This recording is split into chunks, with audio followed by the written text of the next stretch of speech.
Morning বন্ধুরা, আমি আজকে সকাল সকাল ব্রেকফাস্ট করছি। তো আমি সকাল সকাল কি ব্রেকফাস্ট করছি আজকে চলো দেখাই। তো ডিম সিদ্ধ আর বেগুন ভাজা ও চিকেন কষা আর রুটি। তো বন্ধুরা, তোমরা যারা যারা রুটি বেগুন ভাজা খেতে ভালোবাসো তো অবশ্যই জানাও। বেসিক্যালি বেগুন ভাজাটা আমার খুব সুন্দর লাগে, অ্যাকচুয়ালি রুটি দিয়েই খেতে ভালো লাগে। আর তোমরা যারা যারা বেগুন ভাজা খেতে ভালো তারা অবশ্যই কমেন্ট করো।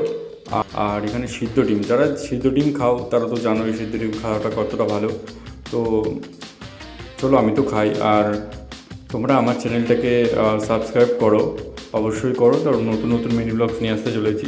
তো এরকম একটা সুস্বাদু রেসিপি আমি সকাল সকাল খেতে চলেছি। তো আমার তো খুব ভালো লাগছে যে এরকম একটা চিকেন ভর্তা, তার সাথে রুটি এবং ডিম সিদ্ধ আছে। তো তোমরা এরকম মিনি ব্লগ দেখার জন্য আমার চ্যানেলটাকে সাবস্ক্রাইব করতে পারো না বন্ধুরা। টাটা বন্ধুরা।